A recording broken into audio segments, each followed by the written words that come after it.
What up? Ako nga pala si Luna. Meron akong kwento. Tara?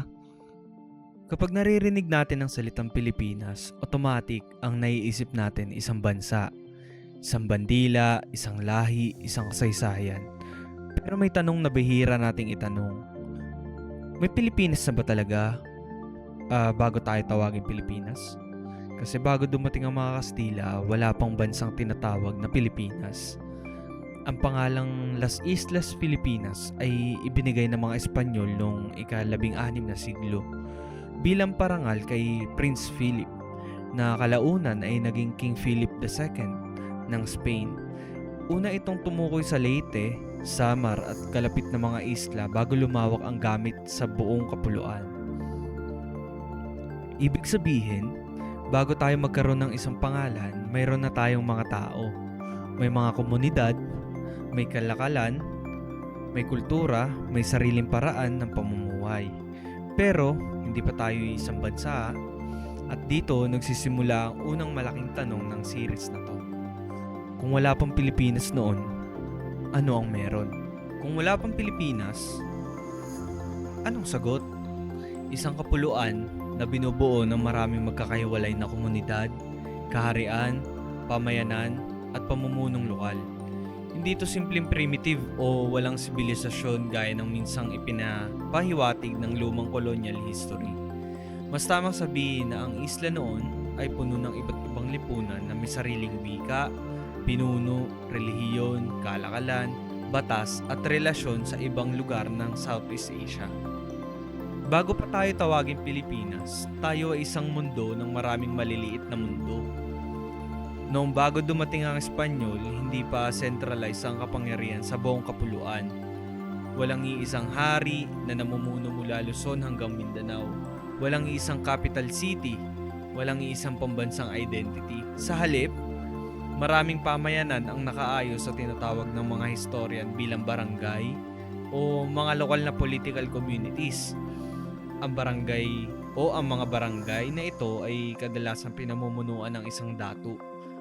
At ang laki nila ay maaaring mula sa maliliit na komunidad hanggang sa mas malalaking sentro ng kalakalan gaya ng Tondo, Maynila, Cebu, Butuan, Sulu at iba pa. Pero mahalagang linawin na ang barangay noon ay hindi pareho ng barangay ngayon . Ngayon, ang barangay ay administrative unit ng gobyerno. Noon, ito ay mas malapit sa isang independent community. Minsan village, minsan maritime settlement, minsan network ng pamilya, alyansa at pamumuno. At interesting dito ang salitang barangay. May connection din sa mga balangay, isang uri ng bangka na ginamit ng mga sinaunang Austronesian seafarers. Sa Butuan, may mga nahukay na sinaunang bangka na nagpapakita ng advanced maritime culture bago pa dumating ang mga European colonizers. Isa sa pinakamaling image natin sa pre-colonial Philippines ay ito, na parang ang mga tao noon ay isolated sa gubat, walang alam sa mundo, naghihintay lang madiskubre. Pero hindi ganon. Bago pa dumating ang Kastila, bahagi na ang mga pamayanan sa kapuluan ng malawak na trade network sa Asia. May ugnayan sa China, Borneo, Malay World at iba pang bahagi ng Southeast Asia. May kalakalan ng ginto, ceramics, tela, pagkain at iba pang produkto. Ang Butuan halimbawa, kilala sila sa archaeological finds na nagpapakita ng maritime activity at regional exchange bago ang Spanish period. So kung ang tanong ay, may civilization ba bago ang Kastila? Ang sagot, oo. Pero kung ang tanong ay, may isang bansang Pilipinas na ba? Ang sagot, wala pa. At dito nagiging komplikado yung storya. Bakit hindi tayo naging isang malaking kaharian tulad ng ibang lugar sa Southeast Asia? Isa sa pinakamalaking dahilan, geography. Ang kapuluan natin ay binubuo ng libu-libong isla. Sa modernong panahon, sinasabi natin na ang Pilipinas ay may mahigit 7,000 islands. Isipin mo, noong wala pang modern roads, airports, internet, o national government. Ang bawat isla, bundok, ilog at dagat ay pwede maging tulay pero pwede rin maging harang. Dahil dito, mas natural na nabuo ang mga lokal na identity. Tagalog, Bisaya, Kapampangan, Ilocano, Tausug, Maguindanao, Bicolano at marami pang iba. Hindi ibig sabihin nito na watak-watak tayo dahil mahina tayo. Ibig sabihin lang, ang ating geography mismo yung nagtulak sa atin na magkaroon ng mas maraming sentro ng kapangyarihan sa halip na isang malaking sentro. Dito na rin papasok yung unang analysis natin. Bago tayo tinawag na Filipino, marami muna tayong ibang pangalan para sa sarili natin.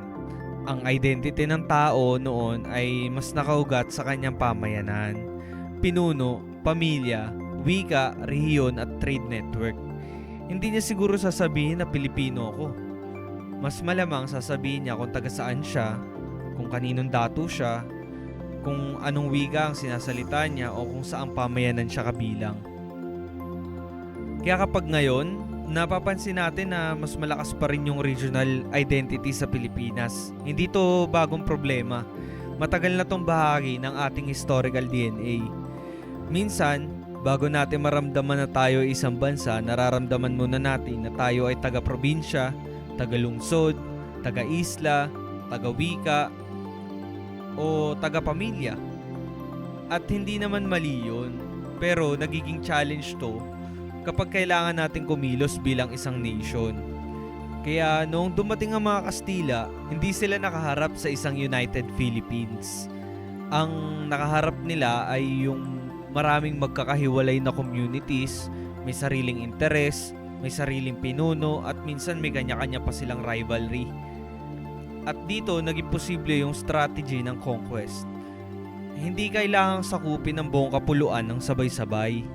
Pwedeng makipag-alyansa sa isang grupo, kalabanin ng isa, gamitin ng rivalry, palawakin ng kontrol paunti-unti. Sa madaling salita, hindi sinakop ng Spain ang isang buong bansa na buo na. Ang ginawa nila, unti-unti nilang pinagsama sa ilalim ng isang colonial system ang maraming pamayanang dati ay magkakahiwalay. At doon, nagsimula mabuo ang ideya ng Pilipinas bilang isang political territory. So ano ba talaga ang Pilipinas bago tayo tawagin Pilipinas? Hindi siya isang bansa, hindi rin siya simpleng grupo ng tribes na walang kultura. Mas tama siguro itong sabihin na bago tayo naging Pilipinas, tayo ay isang kapuluan ng maraming pamayanan, maraming wika, maraming pinuno, maraming paniniwala at maraming koneksyon sa mundo. Ika nga nila, mayaman tayo sa diversity. Pero wala pa tayong iisang national identity at ito ang unang malaking lesson ng series na to. Ang Pilipinas ay hindi basta natuklasan. Hindi rin ito basta pinangalanan. Ito ay binuo ng kalakalan, binuo ng migration, binuo ng geography, binuo ng kolonisasyon at kalaunan, binuo rin ng pakikibaka. Kaya sa susunod na episode, pag-uusapan natin ang mas malalim na tanong. Kung wala pang bansang Pilipinas noon, sino ang mga unang taong naninirahan sa kapuluang ito?